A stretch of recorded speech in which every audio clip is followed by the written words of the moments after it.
Hello കൂട്ടുകാരെ, നമുക്കിന്നൊരു paneer butter masala ഉണ്ടാക്കാം. അപ്പോൾ അതിനാവശ്യമുള്ള സാധനങ്ങൾ എന്തൊക്കെയാണെന്ന് ഞാൻ പറയാം. കുറച്ച് പനീർ വേണം, കുറച്ച് കുക്കിംഗ് ക്രീം, മുളക് പൊടി 1 സ്പൂണ്, മഞ്ഞൾപ്പൊടി കുറച്ച് 1.5 സ്പൂൺ, മല്ലിപ്പൊടി കുറച്ച്, ഗരം മസാല, പിന്നെ കുറച്ച് ജീരകപ്പൊടി വേണം. അതിൻ്റെ ഇല്ലാത്തതുകൊണ്ട് ഞാൻ ചേർത്തില്ല. പിന്നെ ഒരു ഒനിയൻ ചെറുതായിട്ട് അരിഞ്ഞ്, പിന്നെ ഒരു ബേ ലീഫ്, അത് കൂടാണ്ട് ഒരു 2 സബോള കുറച്ച് വലുപ്പത്തിൽ അരിഞ്ഞത്, ഒരു തക്കാളി, കുറച്ച് കപ്പലണ്ടി, കുറച്ച് ചെറിയ ജീരകം, ഒരു ഏലക്ക, ഒരു ഗ്രാമ്പു, ഒരു പട്ട, കുറച്ച് ഇഞ്ചി പച്ചമുളക് പേസ്റ്റ്, കുറച്ച് ബട്ടർ. അപ്പോൾ ആദ്യം നമുക്ക് ഒരു പാൻ അടുപ്പിൽ വെച്ച് ബട്ടർ ഇട്ട് നമുക്കിതെല്ലാം കൂടെ സബോളയും തക്കാളി, കപ്പലണ്ടി, ചെറിയ ജീരകം, ഏലക്ക, ഗ്രാമ്പു, പട്ട, ഇഞ്ചി പച്ചമുളക് പേസ്റ്റ്, ഇതെല്ലാം കൂടെ നമുക്ക് വരട്ടിയെടുക്കാം.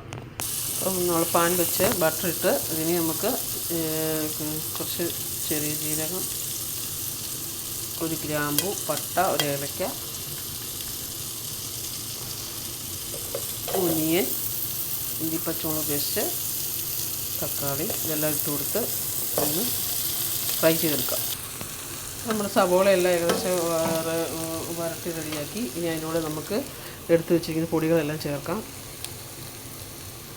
പൊടികളെല്ലാം ചേർത്ത് ഇതിൻ്റെ ചൂടാറി കഴിയുമ്പോഴത്തേക്കും നമുക്കിതൊരു മിക്സിയിൽ അരച്ചെടുക്കാം. അപ്പം നമ്മളത് ആ സെയിം പാൻ തന്നെ അടുപ്പിൽ വെച്ച് നമുക്കിതിലേക്ക് ബട്ടറും കുറച്ച് ഓയിലും കൂടെ മിക്സ് ചെയ്ത് ഇടാം. നമ്മളങ്ങനെ ബട്ടർ ഒഴിച്ച്, ബട്ടർ മാത്രമേ ഞാൻ ഒഴിച്ചുള്ളൂ. അത് ഒനിയൻ ചെറുതായിട്ട് അരിഞ്ഞ് വെച്ചതും, ഒരു പച്ചമുളകും, ഒരു ബേ ലീഫും കൂടെ നമുക്കിതിലേക്ക് ഇട്ട് ഇതൊന്ന് ചെറുതായിട്ട് വാട്ടിയെടുക്കാം. ഏകദേശം വരണ്ടിട്ടുണ്ട്. നമുക്കിനി അരച്ച് വെച്ചിരിക്കുന്ന ഇതിൻ്റെ കൂടെ ചേർക്കാം.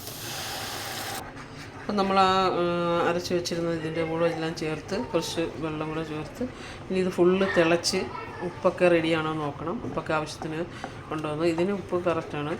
ഇനി ഇതൊന്ന് തിളച്ച് കഴിയുമ്പോൾ നമുക്ക് പനീറിലേക്കിടാം. അപ്പോൾ ഇത് തിളച്ച് ഈ അരപ്പ് ഏകദേശം മൊത്തത്തിൽ തിളച്ചിട്ടുണ്ട്. അപ്പോൾ നമുക്ക് ഇതിലേക്ക് പനീർ ഇട്ടാം. പനീർ. അപ്പോൾ നമ്മൾ മൊത്തം പനീർ ഫുള്ള് അരപ്പെല്ലാം കൂട്ടി തിളച്ചിട്ടുണ്ട്. നമുക്കിനി കുറച്ച് ഫ്രഷ് ക്രീം ഒഴിച്ച് കൊടുക്കാം. ഫ്രഷ് ക്രീം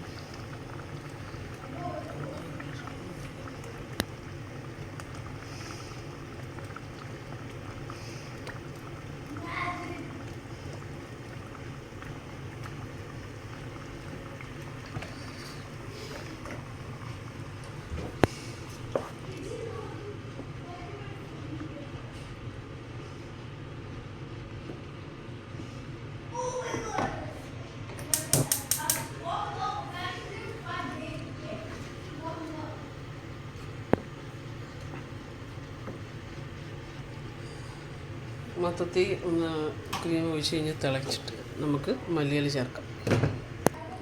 അങ്ങനെ നമ്മുടെ പനീർ മസാല റെഡിയായി. നമുക്ക് ഇതിലേക്ക് കുറച്ച് മല്ലിയിലയും വരാം. അപ്പം കൂട്ടുകാരെ, ഇഷ്ടപ്പെട്ടാൽ ലൈക്ക് ചെയ്യുക, ഷെയർ ചെയ്യുക. ബൈ കൂട്ടുകാരെ.